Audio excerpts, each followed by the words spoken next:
கிறிஸ்துவில் பிரியமானவர்களே, ஆண்டவராகிய இயேசு கிறிஸ்துவின் இனிய நாமத்தில் உங்களை சந்திப்பதில் பெரும் மகிழ்ச்சி அடைகின்றேன். நற்கருணை பிரசன்னம் நம்மை வாழ வைத்துக் கொண்டிருக்கின்றது. நற்கருணை பிரசன்னம் நம்மை ஒவ்வொரு நாளும் வழிநடத்தி கொண்டிருக்கின்றது. இந்த நற்கருணையில் வாழ்ந்து கொண்டிருக்கும் அற்புதரான இயேசு கிறிஸ்துதான் உங்களுடைய வாழ்க்கையில் அற்புதங்களையும் அதிசயங்களையும் செய்து கொண்டிருக்கின்றார். உலக அளவில் ஆண்டவருடைய எழுப்புதல் நாளுக்கு நாள் அதிகரித்து கொண்டு வந்து கொண்டிருக்கின்றது. ஆண்டவருடைய பிரசன்னத்தை நாடி தேடி வருகின்ற நபர்கள் அதிகரித்து கொண்டிருக்கின்றார்கள். ஆண்டவருடைய இந்த நற்கருணை பிரசன்னத்தினுடைய புதுமைகள் அதிகமாக நடந்து கொண்டிருக்கின்றது. யார் யார் எல்லாம் நற்கருணை பிரசன்னத்திற்கு முன்பாக அமர்ந்து ஜெபித்து கொண்டிருக்கின்றார்களோ அவர்களுடைய விண்ணப்பங்கள் எல்லாம் ஏற்கப்பட்டு அதிசயங்கள் நடந்து கொண்டிருக்கின்றது. யார் யாரெல்லாம் இந்த நற்கருணையை உட்கொண்டு வாழ துடித்து கொண்டிருக்கின்றார்களோ அவர்களுக்கு ஆண்டவர் அவருடைய உள்ளத்தில் கடந்து சென்று வாழ்ந்து கொண்டிருக்கின்றார். இப்படியாக இந்த நற்கருணை பிரசன்னம் ஒவ்வொருவருடைய வாழ்க்கையிலும் வித்தியாசமான விதத்திலே பல்வேறு கோணங்களிலே அவர் அற்புதராக வாழ்ந்து கொண்டிருக்கின்றார். அற்புதங்களை நிறைவேற்றி கொண்டிருக்கின்றார். இன்று உங்களுடைய வாழ்க்கையிலும் இப்படியாக ஆண்டவருடைய பிரசன்னம் கடந்து வர வேண்டுமா? நமக்காக அடிபட்டு பிக்கப்பட்டு சிலுவையில் தொங்கிய அந்த உடல் உங்களை நோக்கி வர வேண்டுமா? உங்கள் உள்ளத்தில் கடந்து வர வேண்டுமா? நீங்கள் அவரை பருகுவதற்கும் சுவைப்பதற்கும் நீங்கள் தயாராக இருந்து கொண்டிருக்கின்றீர்களா என்று நீங்கள் சிந்திக்க அழைக்கப்படுகின்றீர்கள். அன்பார்ந்தவர்களே, இயேசுவினுடைய இந்த உடலானது, இந்த இரத்தமானது உங்களையும் என்னையும் கடந்து வர வேண்டும் என்றால் நாம் அதை பெறுவதற்கு தயாரான நிலையில் நாம் இருக்கின்றோமா என்ற விசுவாச வாழ்க்கையை பார்க்கப்படுகின்ற போது அநேகருடைய வாழ்க்கையில் நமது வாழ்க்கை இரட்டித்தனமான வாழ்க்கையாக வாழ்ந்து கொண்டிருக்கின்றோம். ஒருபுறம் இயேசு இயேசு என்று சொல்லி விசுவாசிகளைப் போல் நாம் அவரை அழைப்பது நிமித்தமாக, அவரோடு வாழ்கின்ற நிமித்தமாக நாம் உண்மையாலுமே அதிக பற்று கொண்டவர்களாக நாம் அவரை தேடி நாடி ஜெபிக்கின்ற ஒரு தோரணையில் இருந்து கொண்டிருக்கின்றோம். மறுபுறம் அந்த நிமிடங்கள் அவரை விட்டு விலகி நாம் உலகப்பிரமான வாழ்க்கைக்கு நாம் கடந்து செல்கின்ற போது நாம் உலக சார்ந்த நிகழ்வுக்குள்ளும் உலக சார்ந்த பேச்சுக்குள்ளும் வாழ்க்கைக்குள்ளும் நாம் அவதூறான பேச்சுகளுக்கு, அவதூறான பாதைகளுக்கு, ஆண்டவருக்கு பிரியமில்லாத பாதைகளிலும் கடந்து சென்று கொண்டிருக்கின்றோம். இப்படியாக இரண்டு துருவங்களில் நாம் வாழ்ந்து கொண்டு இருந்தோம் என்றால் ஆண்டவர் நமது வாழ்க்கையில் எவ்வாறான இடத்தில் அவர் நின்று கொண்டு இருப்பார்? ஒருபுறம் ஒரு விதமான வாழ்க்கை, மறுபுறம் வேறு விதமான வாழ்க்கை. அப்போது ஆண்டவருடைய நிலைப்பாடு, அவர் உங்களுடைய உள்ளங்களை தேடி வருகின்ற போது அவர் எந்த இடத்தில் நின்று அவர் உங்களை தேற்றுவார், உங்களை ஆசீர்வதிப்பார் என்று நீங்கள் சிந்தித்து பார்க்க வேண்டும். அன்பார்ந்தவர்களே, மத்தேயு 14வது அதிகாரம் ஆண்டவர் கடல் மீது நடந்து வந்த அந்த நிகழ்வை 22 நாம் 33 வரை நாம் வாசிக்க அழைக்கப்படுகின்றோம், சிந்திக்க அழைக்கப்படுகின்றோம். இந்த நிகழ்வு நாம் அதிகமாக கேள்விப்பட்ட ஒரு காரியமாக இருக்கலாம். ஆனாலும் இன்றைய தினம் இப்படியான ஒரு வார்த்தை ஆண்டவர் உங்களோடு பகிரும்படியாக கொடுத்திருக்கின்றார். இந்த வார்த்தைகளை நாம் ஆழமாக சிந்திக்க அழைக்கப்பட்டிருக்கின்றோம். இந்த இறை வார்த்தையின் வாயிலாக ஆண்டவர் உங்களுடைய உள்ளங்களை எப்படியாக தேற்ற நினைத்து கொண்டிருக்கின்றார், எப்படியாக உங்கள் உள்ளங்களை வலுப்படுத்த நினைத்து கொண்டிருக்கின்றார் என்று நாம் ஆழமாக சிந்தித்து பார்க்கப்படுகின்ற போது, இயேசு அவர்களை நோக்கி கடல் மீது நடந்து வந்தார். அவர் கடல் மீது நடப்பதை கண்ட சீடர்கள் கலங்கி, ஐயோ பேய் என அச்சத்தினால் அலறினார்கள். உடனே இயேசு அவர்களிடம் பேசினார், துணிவோடு இருங்கள், நான் தான், அஞ்சாதீர்கள் என்றார்.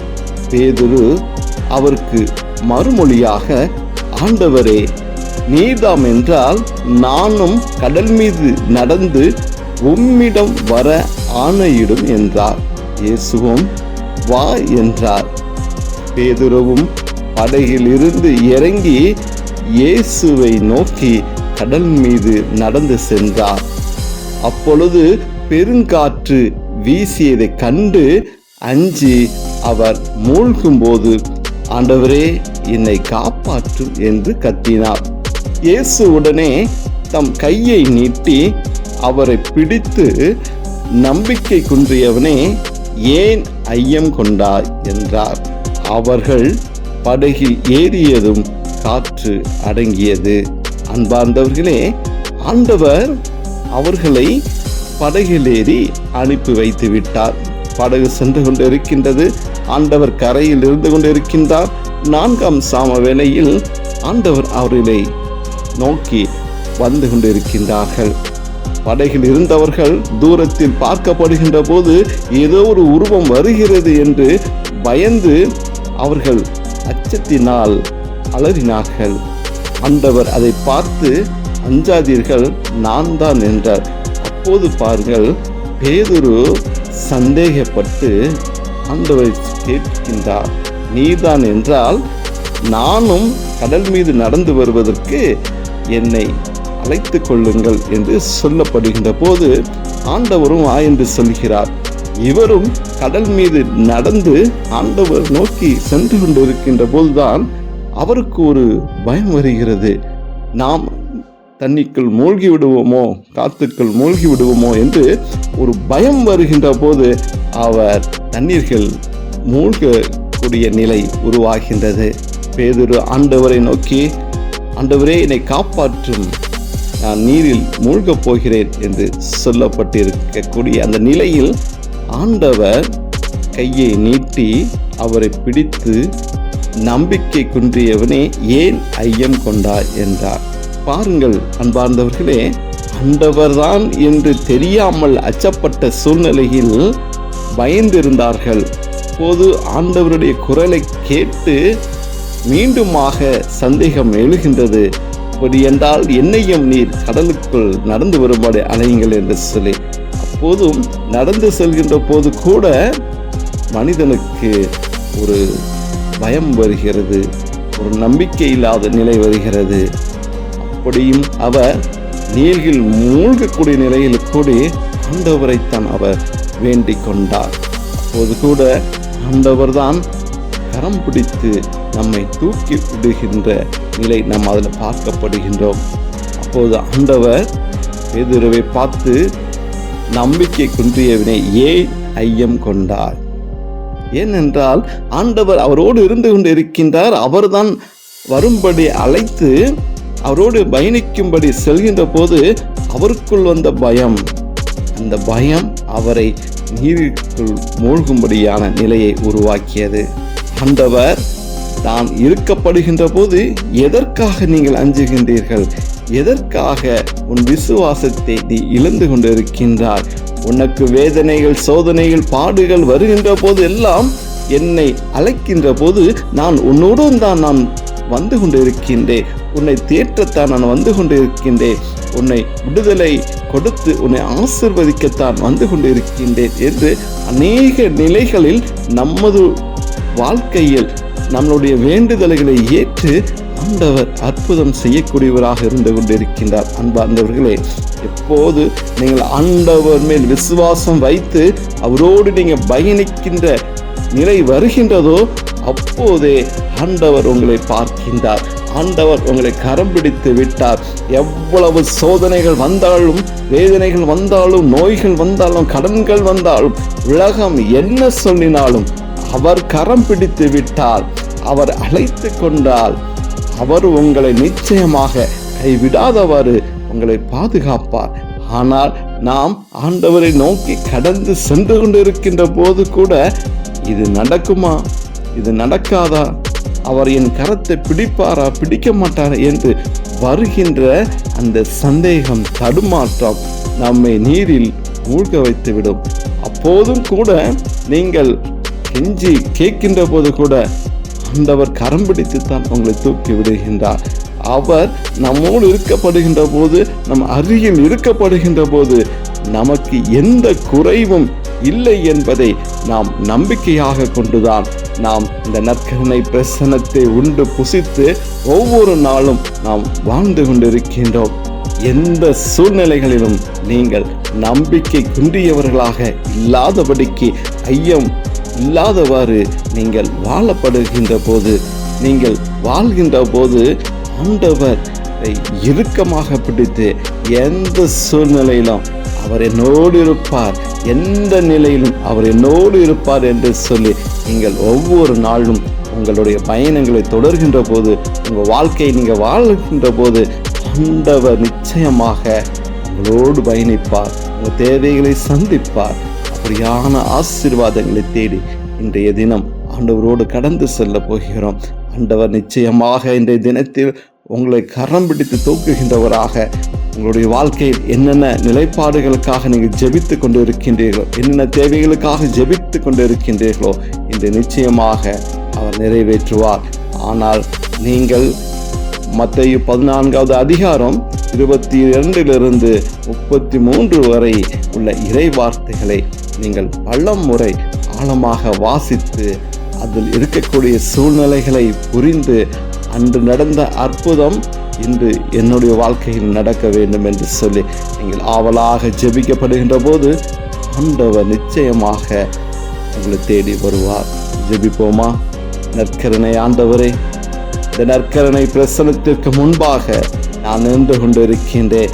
நற்கருணை நாதரோடு நான் பேசி கொண்டு இருக்கின்றேன். ஆண்டவரே, அப்போ அந்த நற்கருணை வாயிலாகத்தான் இன்று நீங்கள் உயிரோடு வாழ்ந்து கொண்டு இருக்கிறீங்க. ஆண்டவரே, ஒவ்வொரு நாளும் திருப்பள்ளியின் வாயிலாக என்னோடு கடந்து வந்து கொண்டு இருக்கின்றீர்கள்.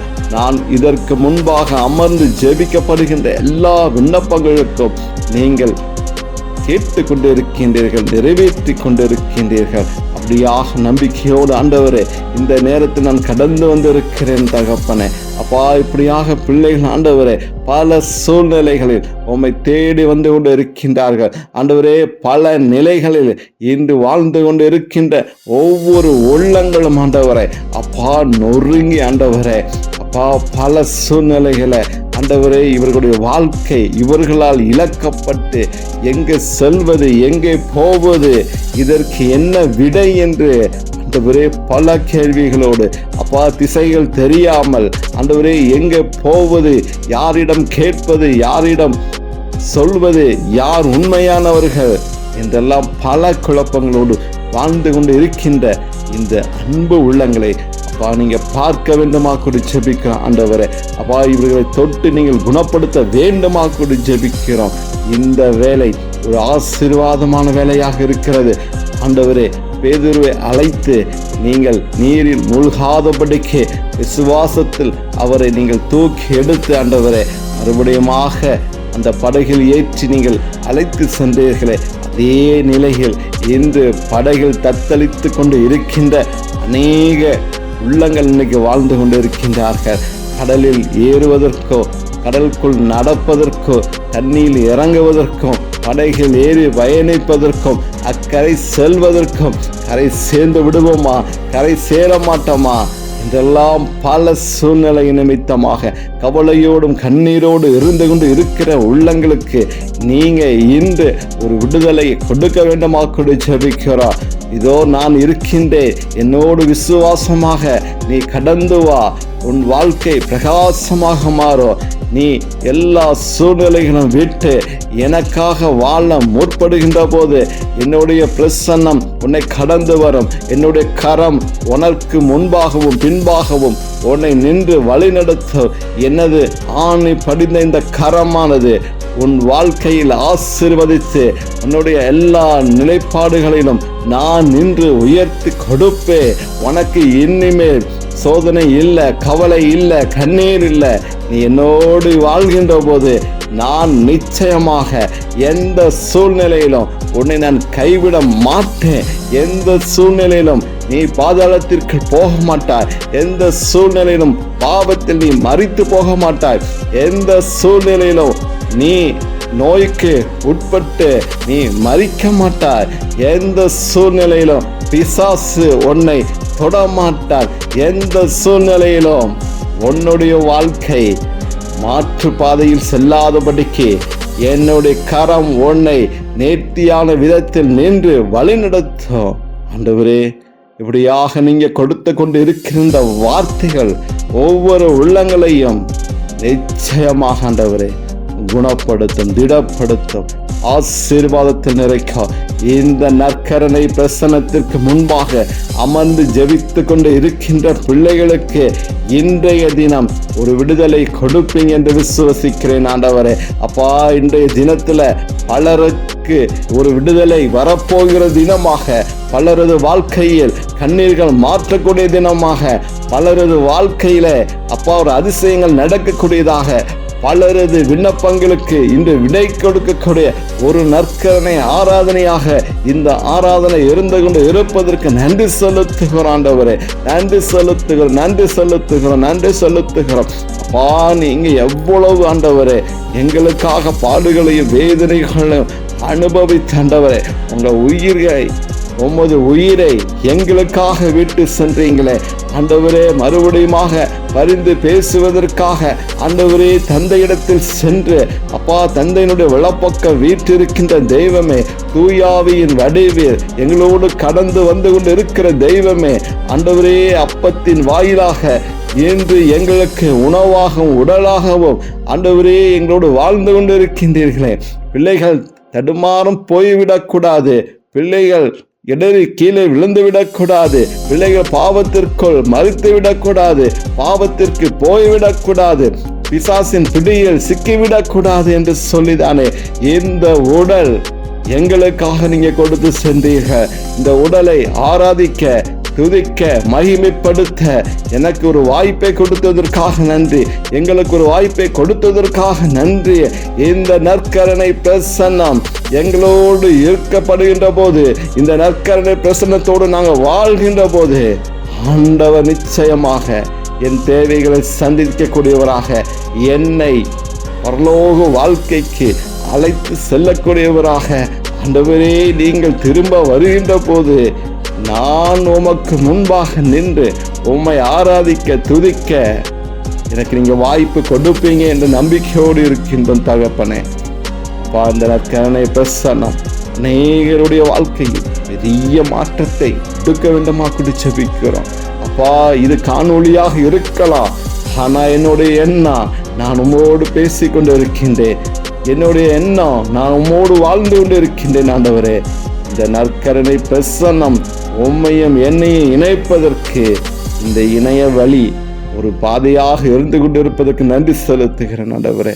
அப்பா, இந்த தினத்துல எனக்கு ஒரு அற்புதத்தை செய்யுங்க ஆண்டவரே. இந்த தினத்துல எனக்கு ஒரு அற்புதத்தை செய்யுங்க அப்பா. கண்ணீரோடு இருந்து கொண்டு இருக்கேன், பல கலக்கங்களோடு இருந்து கொண்டு இருக்கின்றேன், பல விடைகளை தேடி நின்று கொண்டு இருக்கின்றேன், பல பாதைகளை தேடி நின்று கொண்டு இருக்கின்றேன். இன்றைய வேளையில் இதை பார்க்கப்படுகின்ற போது கண்டிப்பாக நீங்க என்னோடு பேசுவீங்க, எனக்கு ஒரு பாதையை காமித்து கொடுப்பீங்க, என் கவலையை மாற்றுவீங்க, எனக்கு ஒரு விடையை கொடுப்பீங்க என்று பலமான விசுவாசத்தோடு நான் கடந்து செல்கிறேன். என்னோடு வாங்க, துக்கத்தில் என்னோடு கடந்து வாங்க, சொப்பனத்தின் வாயிலாக என்னோடு பேசுங்க. ஆண்டவரே, உம்மை விட்டு பெரிய மனதில்லாமல் நான் பிரிந்து செல்கிறேன், இதை கடந்து செல்கின்றேன்.